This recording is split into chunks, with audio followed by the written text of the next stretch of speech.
Evelyn May Carter carried herself with the kind of pride that came naturally to women of the Deep South. She was 56, but her posture was ramrod straight, her chin lifted as if she were forever being watched by the eyes of her neighbors. She liked it that way. Her pearls, always her pearls, set neatly around her neck, a symbol of tradition and authority. Evelyn was the kind of woman who had an opinion about everything, and she rarely left it unsaid. To her, family meant loyalty, respect, and obedience, though in practice those values often seemed to revolve around her own comfort. Her son, James Carter Jr., had grown up under that shadow. He was a gentleman, the kind who worked quietly in information technology and spent his free hours reading manuals or tinkering with computers. He was clever in his own way, but soft where it mattered most. To Evelyn, that softness was a sign that he needed her guidance. To Rachel, his wife, it was the one flaw that left their marriage vulnerable to constant interference. Rachel was nothing like her mother-in-law. Where Evelyn was rigid, Rachel was open and kind-hearted, teaching second graders at the elementary school just outside Birmingham. She wore simple clothes, spoke with warmth, and valued privacy in a way Evelyn never could. Rachel had grown up believing a marriage was a partnership of two, not three, and certainly not under the watchful eye of a mother-in-law who let herself in without knocking. The conflict came to a head one warm Saturday morning. They had gathered at James and Rachel's modest apartment, a place the young couple had been so proud to make their own. The air carried the smell of coffee, and sunlight stretched through the blinds, but the room felt tense even before Evelyn opened her mouth. She had been circling the subject for weeks, making casual comments about emergencies and break-ins, until finally she set down her mug and announced what she wanted. "I'll just keep a spare key," Evelyn said, her voice firm, as though it were the most reasonable request in the world. You never know when something could happen. Fires, accidents, medical scares. What if James collapses while you're out, Rachel? What if there's a gas leak? Someone has to be able to get in. Rachel froze. She had expected it, but hearing the words aloud still made her chest tighten. "We appreciate your concern, Evelyn," she replied evenly, "but we don't need anyone else with a key. If there's ever an emergency, we'll handle it, or we'll call the authorities." Evelyn's lips curved into the faintest smile, the kind that carried more judgment than kindness. "Honey, don't be foolish. I'm not saying I'll barge in. I'm talking about safety. Every responsible family keeps someone close with a key. It's just common sense." James shifted in his chair. His eyes flicked from his wife to his mother, his shoulders already tense with the weight of having to choose. He knew Rachel was right. He knew that privacy was important, that their home should belong to them alone. But he also knew what Evelyn expected. She wasn't asking. She was insisting, the same way she had all his life. To say no to her would be an act of defiance he wasn't ready to make. "Mom," James began carefully, "we'll think about it. Maybe we can leave a key with a neighbor instead." "A neighbor?" Evelyn cut in, her voice sharp. "Strangers? You'd trust them over your own blood? James, I raised you better than that." Rachel swallowed hard, feeling heat rise in her cheeks. "It's not about blood, Evelyn. It's about boundaries. Our apartment is our private space. I don't want anyone, neighbors or family, letting themselves in." For a moment, silence hung heavy in the room. The ticking of the kitchen clock seemed louder than ever. Evelyn's eyes narrowed, her pearls glinting in the morning light. She had no intention of backing down, and Rachel knew it. James lowered his gaze, guilt swimming in his expression. By the end of the conversation, the decision was clear. James, caught between the two women he loved, gave a hesitant nod when his mother pressed the matter again. "It's just for emergencies," he said softly, though the word sounded more like surrender than reassurance. Evelyn's smile returned, wide this time, triumphant. She reached for the small brass key on the counter, sliding it into her purse as if it had belonged to her all along. "There now," she said, smoothing her skirt. "We're all settled. Nothing to worry about." Rachel sat frozen in her chair, the taste of bitterness in her mouth. She watched as Evelyn gathered her things, as the door closed behind her with a quiet thud, and she felt a knot tighten in her stomach. It wasn't just a key Evelyn had taken, it was permission, an open door into their lives. And Rachel knew, with a certainty that chilled her, that trouble was coming. The first time Evelyn used the key, she told herself it was harmless. James and Rachel had both left for work. James heading to the IT office where he spent most of his days behind a screen, Rachel to her classroom where 20 children awaited her. Evelyn waited until she knew the street was quiet, then slipped into their apartment building with the same confidence as if she owned the place. The key turned smoothly in the lock, and in seconds she was inside. The apartment smelled faintly of laundry detergent and the lavender candles Rachel liked to burn in the evenings. Evelyn wrinkled her nose. She found the little space cramped compared to her own home, too modest, too ordinary for her son. "A Carter deserves better than this," she muttered under her breath as she set her purse on the counter. She began with the excuse she had already prepared in her mind. She poured a glass of water, looked around the living room, and said aloud, though no one could hear, "Just making sure everything is in order. Just watering the plants." She touched the leaves of a fern near the window, giving them a small shake as though that counted. But her curiosity didn't stop at the plants. Evelyn moved into the kitchen, opening cabinets one by one. She inspected the dishes, frowned at the mismatched mugs, then pulled open the refrigerator. Rows of plastic containers with neatly labeled meals lined the shelves. Rachel's doing, no doubt. Evelyn scoffed. All this fuss over leftovers. Where's the real food? She reached for the freezer door and tugged it open. That was when she saw it. Behind bags of frozen vegetables and an ice tray, tucked neatly in the corner, was a plain white envelope. Evelyn lifted it out, her fingers tingling with anticipation. She tore the flap open just enough to peek inside and drew a sharp breath. Bills, stacks of them. Neat, crisp hundreds, all banded together. She counted quickly, her hands steady despite her racing heart. $5,000 at least. She stared at the money for a long moment, her pulse quickening. What kind of young couple kept that much cash hidden in a freezer? It wasn't safe. It wasn't smart. But above all, to Evelyn it felt like a secret they shouldn't be keeping from her. She slipped the envelope back, closed the freezer, and smoothed her blouse as if nothing had happened. Yet the knowledge of it burned in her mind. Her exploration didn't stop there. Evelyn wandered into the bedroom, her heels clicking softly against the floor. She pulled open Rachel's dresser drawers, running her fingers over folded blouses. She picked up a silk scarf, held it to her throat, and smiled at her reflection in the mirror. Then she spotted a bottle of perfume on the vanity. She lifted it, uncapped it, and sprayed a single mist into the air. The scent of jasmine and vanilla filled the room.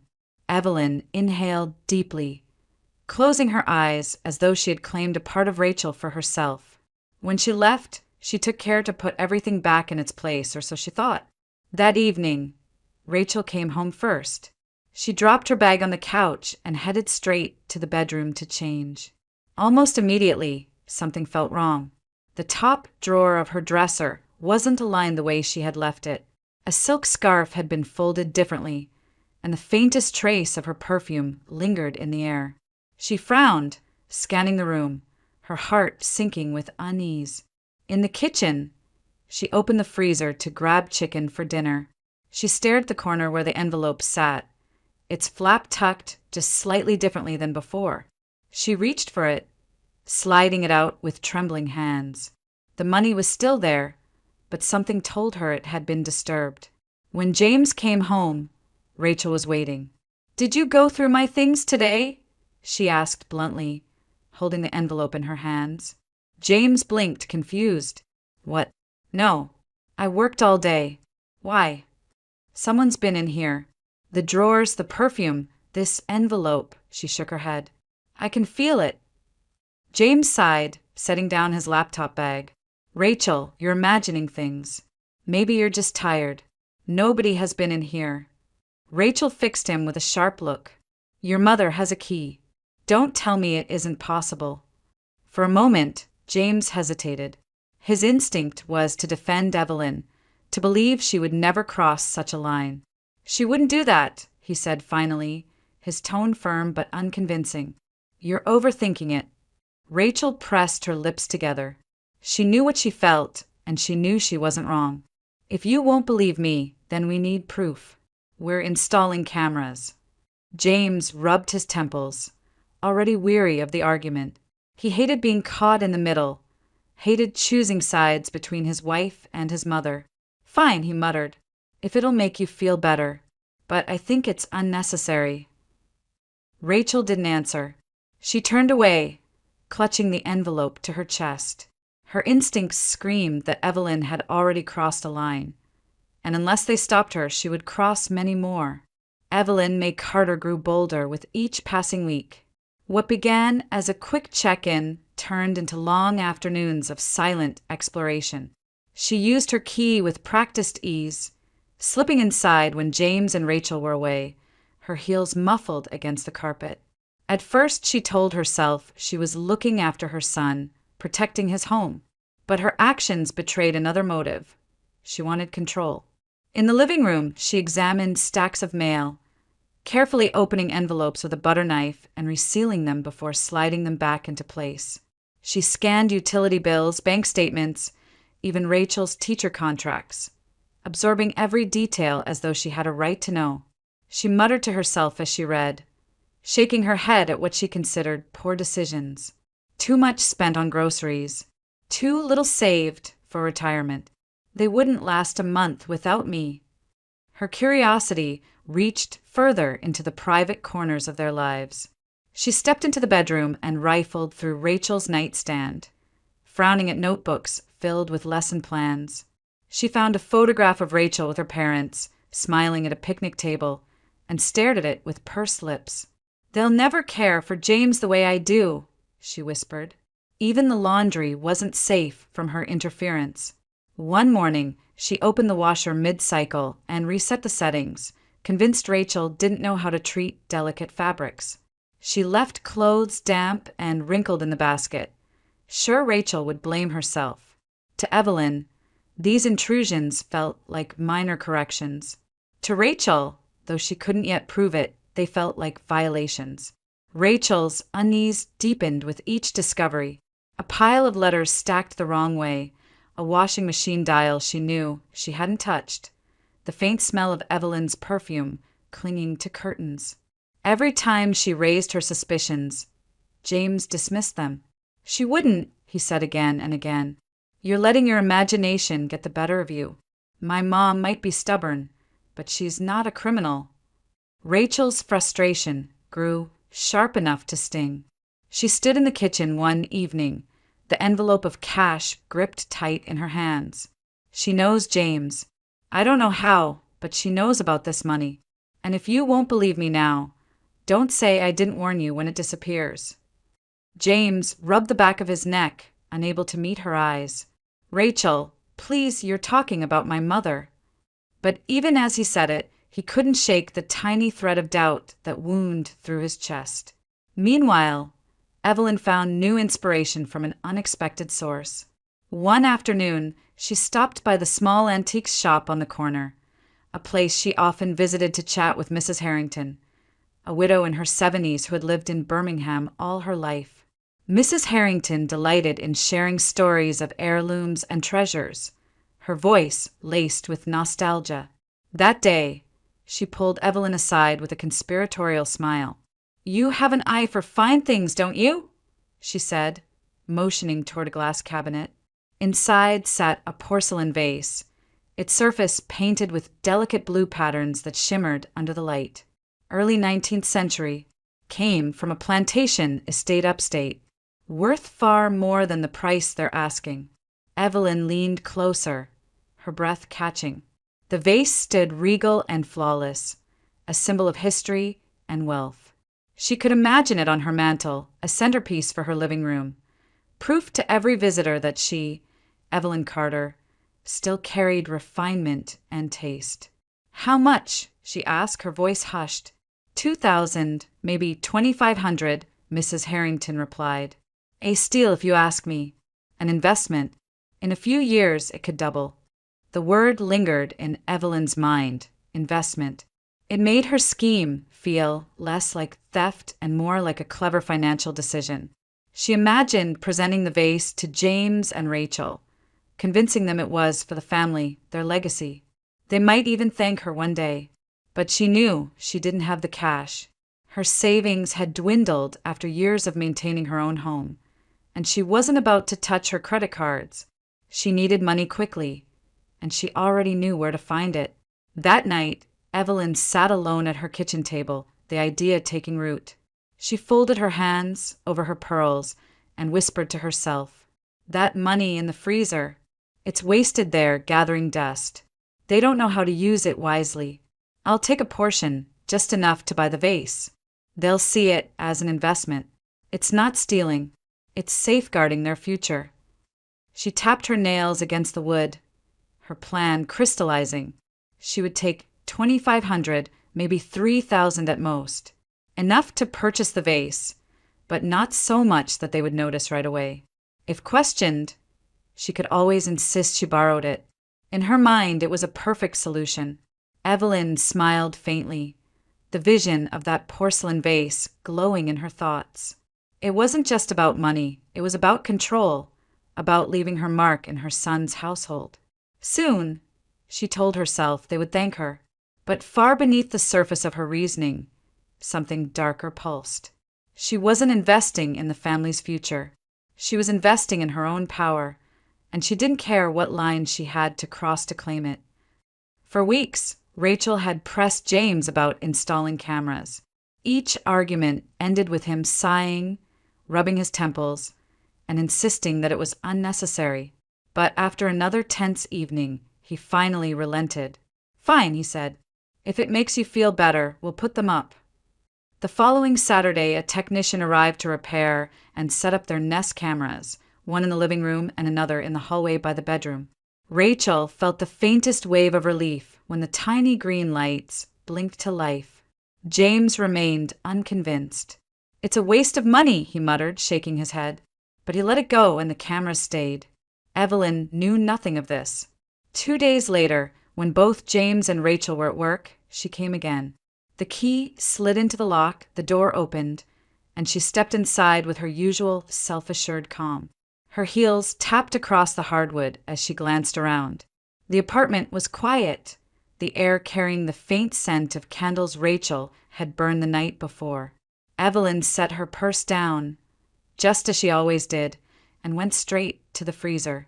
She opened it, pulled the envelope free, and slid out a neat stack of bills. Her lips pursed as she counted. $2,500, folded carefully into her handbag.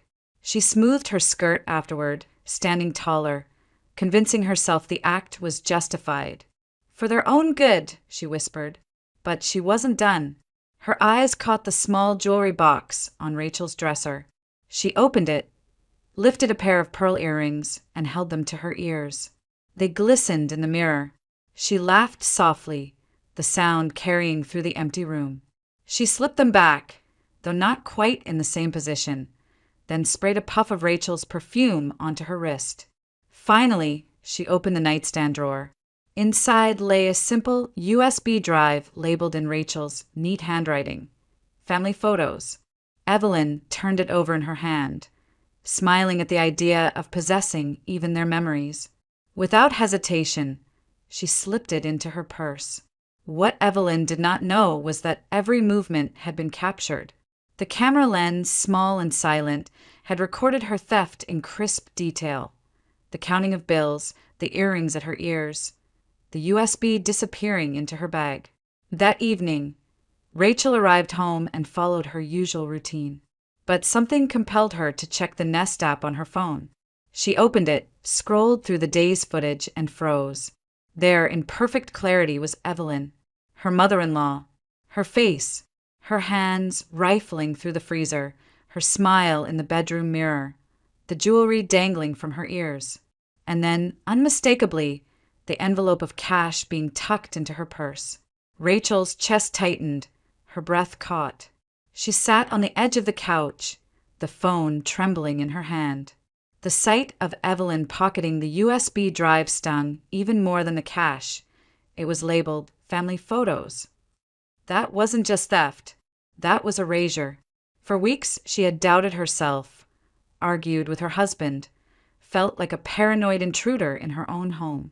And now the proof was undeniable. Evelyn was not a guardian, not a matriarch protecting her family. She was a thief.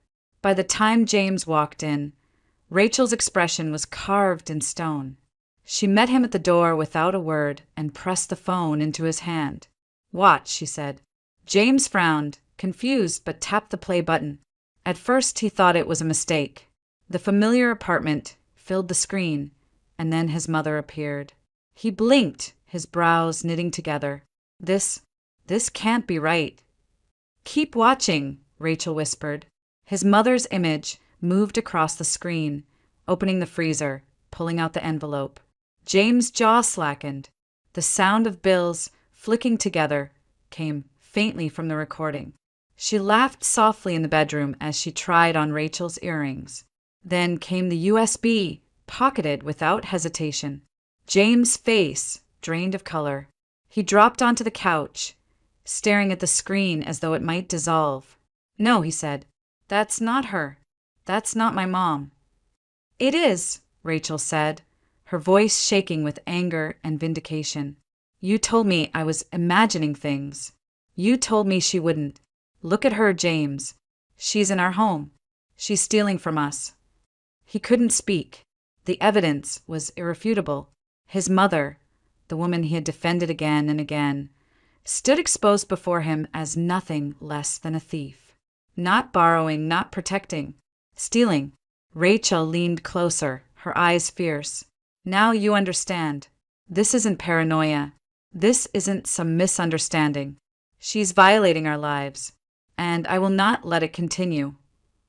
James swallowed hard, his hands trembling as he set the phone down.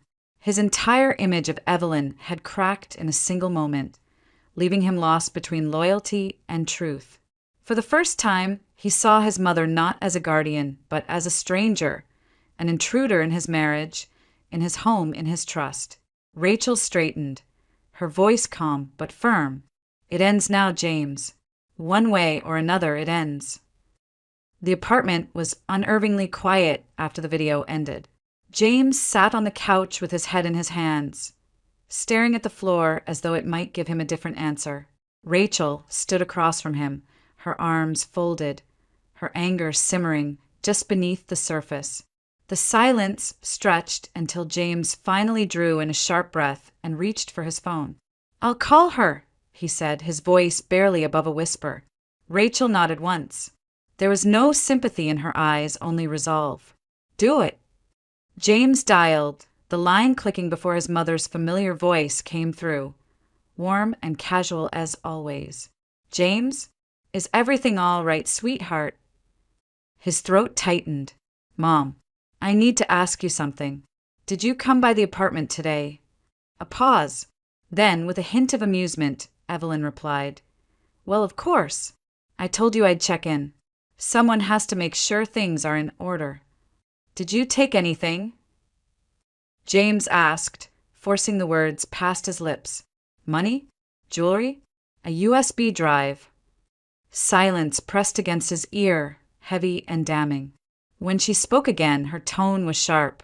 "How dare you accuse me of stealing? I am your mother." "We saw you," James said, his voice cracking. "On the cameras. You were caught, Mom. It's all there." Evelyn's laugh was brittle. "That money? I was only borrowing it. For something important. I would have told you. And the other things, I was just trying them on. You know me, James. I would never hurt you." Rachel stepped forward, her voice cutting through. "You did hurt us, Evelyn. You've been sneaking in, stealing from us, lying to us." "Stay out of this, Rachel," Evelyn snapped. "This is between me and my son." James closed his eyes. No, Mom. This is between you and the truth. The line went dead. Evelyn had hung up. Rachel grabbed her own phone. That's it. I'm done. She dialed 911, her hands steady despite the adrenaline rushing through her veins. Within 20 minutes, two officers from the Birmingham Police Department arrived at the apartment. Their uniforms and calm professionalism filled the space with authority. Rachel wasted no time. She handed over her phone, pulled up the Nest app, and showed them the footage. The officers leaned in, watching closely as Evelyn appeared on the screen, removing cash from the freezer, slipping jewelry into her hands, pocketing the USB. One officer let out a low whistle. That's clear as day, he said. Do you want to file a theft report? Yes, Rachel answered without hesitation. Absolutely. James sat motionless, his face pale. He could barely nod when one of the officers turned to him for confirmation. His silence was consent enough. The officers began taking notes, recording details, asking for an itemized list of what had been stolen. Rachel provided it, her voice firm and unwavering. $2,500 in cash, she began. A USB labeled family photos. A pair of pearl earrings from my dresser. James added little, his words stumbling when he tried. A knock at the door interrupted them. Rachel froze. James looked up, dread in his eyes. It was Evelyn. She stood in the doorway with her purse over her arm, her expression stormy. "What's going on here?" she demanded, stepping inside without waiting for an answer. Her eyes darted to the officers, then to her son. "James, what are these men doing in your home?" One of the officers stepped forward. "Ma'am, we need to ask you a few questions regarding stolen property." Evelyn's face flushed crimson. "Stolen?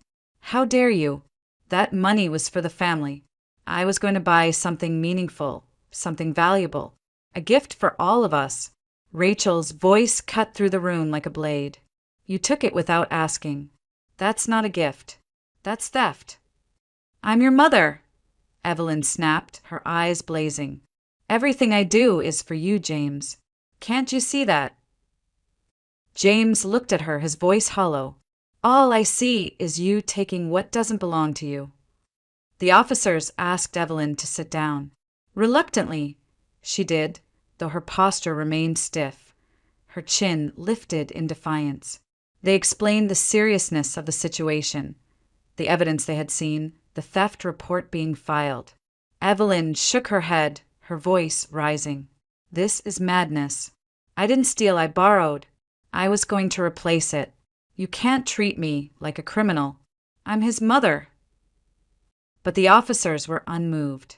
One of them wrote steadily in his notebook. The other stood watch, firm but calm. "Ma'am, intent doesn't erase the fact that you took money and property without permission. That is theft under Alabama law." Evelyn's protests grew louder, her words tumbling over each other in a frantic attempt to rewrite the truth. She claimed she had planned to surprise James and Rachel with a porcelain vase, that it would have become a family heirloom, that she was thinking of their legacy. But the video footage didn't lie. And in the silence that followed, with the officers watching and Rachel glaring, even Evelyn seemed to realize the walls had closed in. Her voice faltered, her excuses weaker each time she repeated them. Finally, she slumped slightly, her pearls catching the light as though mocking her. The officers gathered their notes, confirming they had what they needed. "We'll be forwarding this to the county prosecutor," one said. "You'll be contacted with next steps." Rachel exhaled, a deep, steady breath of vindication. James stared at his mother with eyes that no longer held blind devotion, only grief and disbelief. For the first time in her life, Evelyn May Carter was not in control. And she hated it. The ride to the precinct was short, but for Evelyn May Carter it felt like an eternity. The officers escorted her into the Birmingham Police Department, her pearls still resting proudly around her neck as if they might shield her from disgrace. She clutched her purse tightly, her eyes darting from face to face, expecting someone, anyone, to recognize who she was and intervene. But no one did. At the front desk, her name was taken down. A report was filed, her belongings inventoried. When they asked her to sit in a holding room, she did so stiffly, her back straight, her pride refusing to bend. She repeated her rehearsed lines to anyone who would listen. "I didn't steal, I borrowed. It was for the family. This is all a misunderstanding." But her words rang hollow against the sterile walls. James sat in the apartment long after she had been taken away, his head buried in his hands.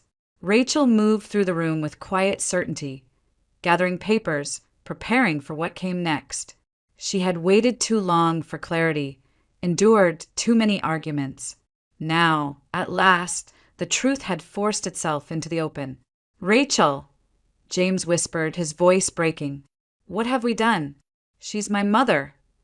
Rachel stopped, turned to him, her expression unyielding. What she did wasn't love. It was theft. It was betrayal. Enough is enough, James. She crossed the line, and now she faces the consequences. Her tone left no room for argument. For the first time, James couldn't retreat into denial. The image of his mother smiling as she pocketed their money and jewelry was burned into his mind. He could not unsee it, and he could no longer defend her. The weeks that followed unfolded with the slow weight of inevitability. The county prosecutor reviewed the case. The video evidence was clear. Evelyn May Carter was charged with felony theft, a crime that carried a heavy stigma even if her sentence turned out to be lenient. On the day of the hearing, Evelyn walked into the Jefferson County Courthouse in a tailored suit, pearls gleaming as always, her chin held high. She moved as though the entire town were watching, and in a way they were. Neighbors whispered in pews. Friends turned their faces away. And even those who had once envied her composure now studied her downfall with a quiet fascination. The judge listened patiently as Evelyn's lawyer argued she had no criminal record, that she was a respected member of the community, that the money had not been squandered but intended for an investment.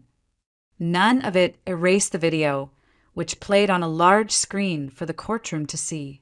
Gasps rippled through the audience as Evelyn appeared, her hand sliding the envelope of cash into her purse, her smile reflected in the mirror as she tried on Rachel's earrings. The verdict was firm. Guilty. Her sentence: probation, community service, and restitution. She avoided jail, but not shame. The words felony theft would follow her forever, stamped into her record like a brand. For Rachel, it was justice. For James, it was devastation. He stood in the hallway after the hearing, his shoulders hunched, his eyes red. Evelyn had looked back at him once as she left the courtroom, but there had been no reconciliation in that glance, only bitterness, as though she blamed him for failing to shield her. The true punishment came not from the judge, but from the community Evelyn had cherished for decades. Birmingham's southern circles were small, and word traveled quickly. Friends who once gathered with her at church luncheons now crossed the street to avoid her. Women she had led in garden club meetings shook their heads and whispered. Even at the grocery store, strangers cast sidelong glances, muttering under their breath. Her fall from grace was complete. Evelyn, who had built her life on reputation and appearances, found herself isolated. Invitations stopped arriving. The phone rarely rang. When it did, it was only to cancel a commitment, to politely but firmly close a door. At home, she wandered from room to room, her pearls heavy against her chest, wondering how everything had unraveled so quickly. She had believed she was untouchable, the matriarch who set the rules. Now she was nothing more than a cautionary tale told behind closed doors. James and Rachel, meanwhile, began to rebuild. For Rachel, there was relief in the silence, in the knowledge that boundaries had finally been drawn. For James, the silence was haunted, filled with guilt and grief. He had wanted to believe in his mother's love, but he could no longer deny the truth. The Carter family name had once carried weight in their neighborhood. Now it carried a stain, and Evelyn May Carter, once so proud, found herself facing the one punishment she could never endure: to be seen as less than perfect, to be cast out from the very society she had lived her life to impress. In the weeks after the verdict, Evelyn May Carter found herself living in a silence she had never known. The once busy phone, always ringing with invitations to luncheons, church committees, or garden clubs, sat motionless on the kitchen counter. Neighbors who had once waved from across the street now turned their heads away, as though her presence carried shame like a contagious illness. At the grocery store, she felt the eyes on her back. She caught whispers near the produce aisle. Two women she had once hosted for tea, murmuring words like theft and felony as if they were poison. Evelyn gripped her cart tighter, her pearls cool against her neck, the only remnant of her old armor. For the first time, she understood what it meant to be invisible and infamous at the same time. Friends she had considered lifelong allies cut her off without hesitation. One by one, church acquaintances sent polite but firm messages that they could no longer associate with her. The pastor, though kind, suggested she take some time away from her usual roles. The word stung. Evelyn had defined herself through her image in the community, and now that image had been shattered beyond repair. Alone in her house, she drifted from room to room, haunted by the emptiness. The walls felt closer, pressing in with every hour. She had always filled her days with activity, with people to impress, with appearances to maintain. Now, left with only her thoughts, she found herself face to face with a truth she could no longer escape. In the stillness of her living room, she heard echoes of her own past lessons. She had once taught James, when he was a boy, that honesty mattered above all things. "A Carter's word is their bond," she used to say, her finger wagging in the air. "If you break trust, you break yourself." She had repeated those words like scripture, drilling them into her son's young mind. And now, she realized, she had been the one to betray them most completely. At night, sleep offered no relief. Her dreams were fractured, filled with images of James as a child, running into her arms with trust shining in his eyes. Then the memory would shift cruelly sharp to his voice in the courtroom hallway, trembling and hollow.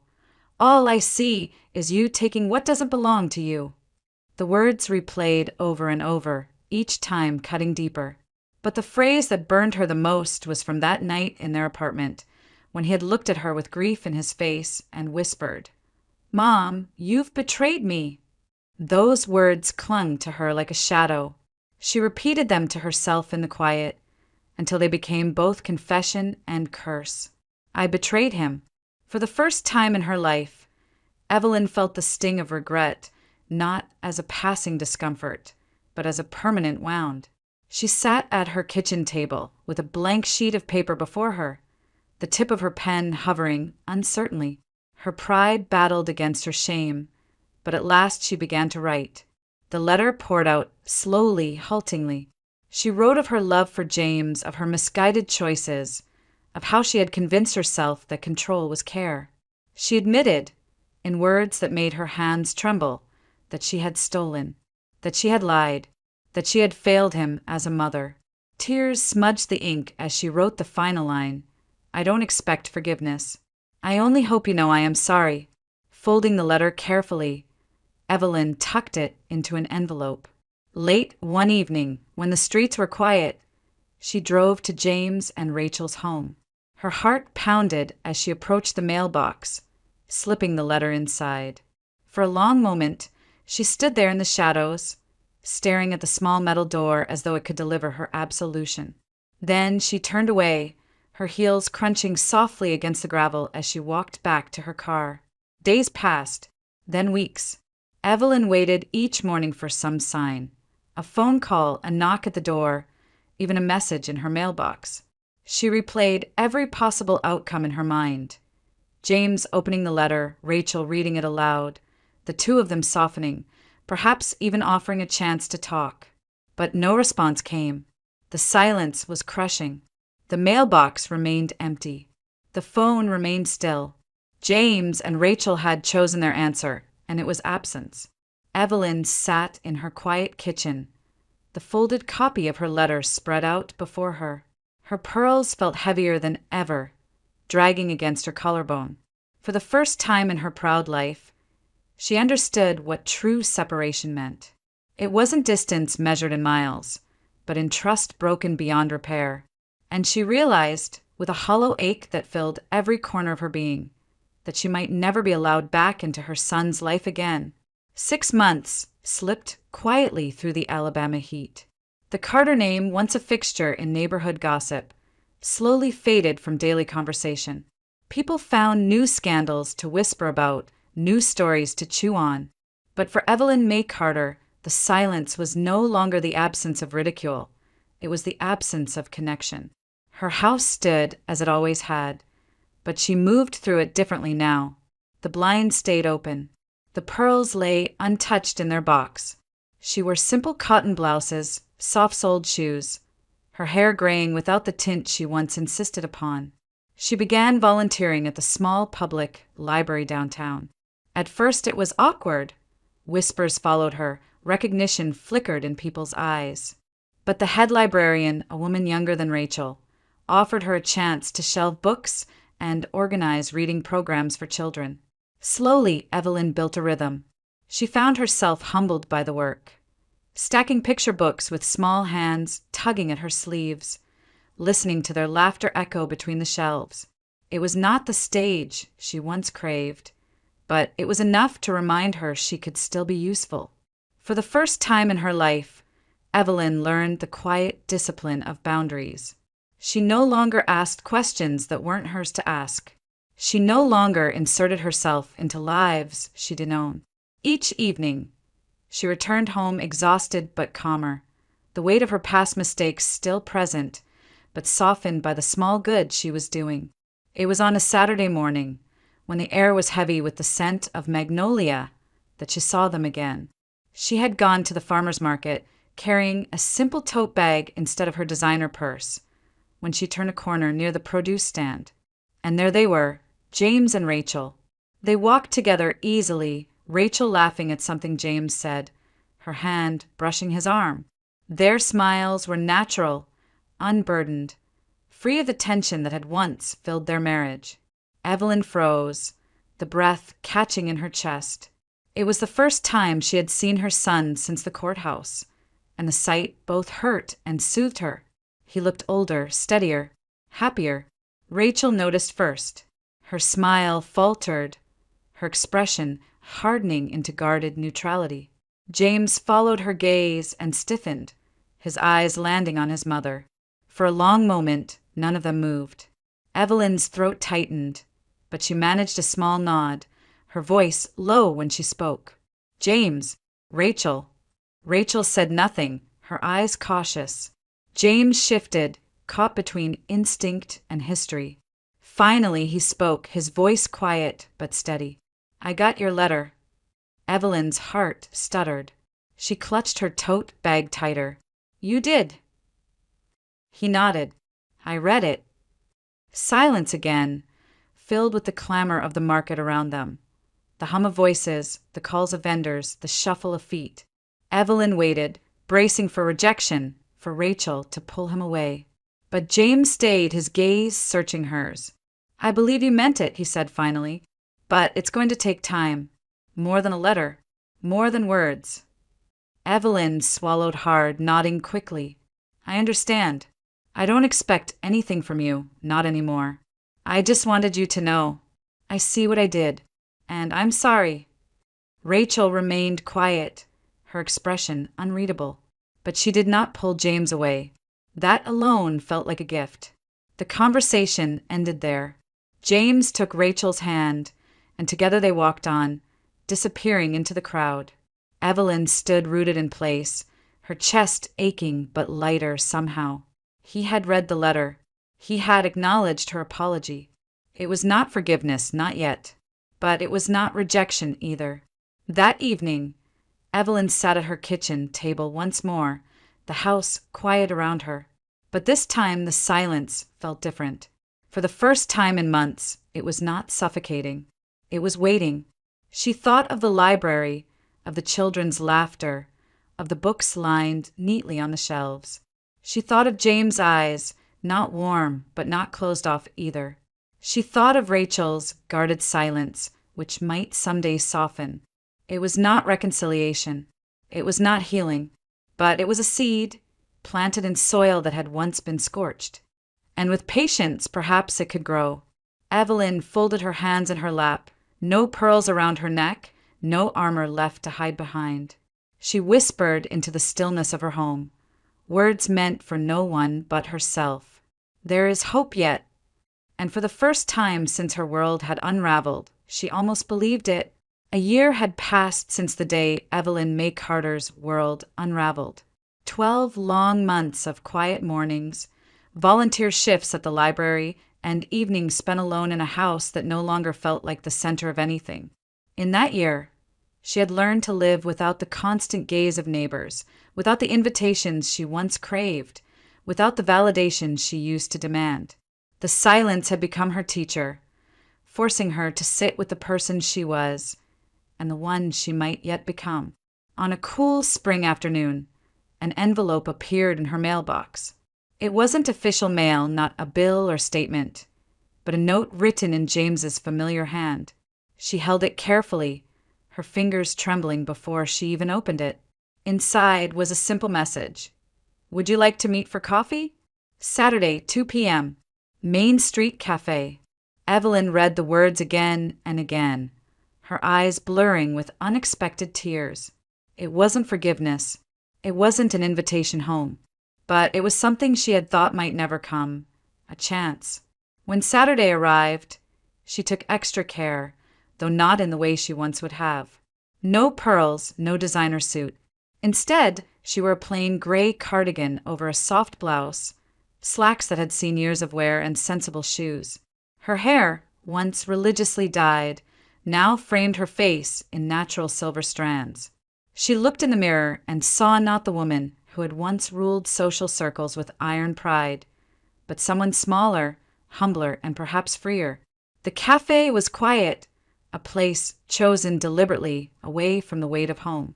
James sat at a table near the window, his hands wrapped around a steaming cup. When he saw her approach, he stood, awkward but genuine, and nodded.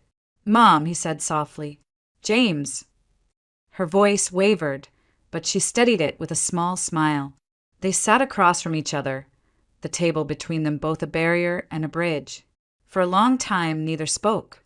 The air hummed with the sound of the espresso machine, the clink of cups, the low murmur of strangers. Evelyn folded her hands in her lap, resisting the urge to fill the silence with explanations or excuses. Finally, James spoke. "I didn't know if I should write you." Rachel wasn't sure, he admitted. But when I told her I wanted to try, she didn't stop me. Evelyn's throat tightened. "I wasn't sure you'd ever want to see me again." He looked at her then, his eyes tired but softer than she remembered. "I'm still angry. I don't know if I'll ever understand why you did what you did. But I read your letter. I saw you change. And I thought, maybe that deserves a chance." Tears threatened at the corners of her eyes, but Evelyn blinked them back. "James, I can't undo what I've done. I broke something that should never have been broken. I betrayed you. I betrayed myself. All I can do now is live differently." He nodded slowly, sipping his coffee. For a moment, the silence felt almost comfortable, like the first thaw after a long winter. Their conversation wandered cautiously after that. Safe topics, neutral ground. James spoke about his work, Rachel's new teaching project, the small victories of their daily life. Evelyn listened intently, each word a gift. She told him about the library, about reading to children who reminded her of him when he was young. She spoke not to impress, but simply to share. There were no apologies repeated, no forgiveness granted, no sweeping reconciliation. But there was presence, and that, Evelyn realized, was enough for now. As they rose to leave, James hesitated. For the briefest moment, he touched her shoulder, a gesture so small, yet it carried the weight of everything they hadn't said. Behind him, Rachel glanced once toward Evelyn. Her face remained unreadable, but she didn't turn away. Evelyn closed her eyes, memorizing the warmth of it, as though storing away sunlight for the cold nights still ahead. Outside, the air smelled of spring rain. Evelyn stood on the sidewalk, watching her son walk away. He didn't invite her home. He didn't promise anything more. But he also didn't turn his back. She drew in a deep breath and let it out slowly. It wasn't reconciliation. Not yet. But it was possibility. And possibility, she thought, was enough to keep her moving forward. As she walked back to her car, the words formed quietly in her mind, not as a defense, but as a truth learned too late. Sometimes the harshest truths are the very beginning of rebirth. Evelyn slid into the driver's seat, started the engine, and drove away, not toward triumph or restoration, but toward something simpler, something truer, a chance to begin again, however small. The story of Evelyn May Carter didn't end in complete healing, nor in total exile. It ended in the fragile middle ground where most real lives exist. Brokenness acknowledged, trust strained, but hope still flickering. And perhaps in that space between loss and forgiveness, she could finally learn the one lesson she had spent her whole life resisting: humility.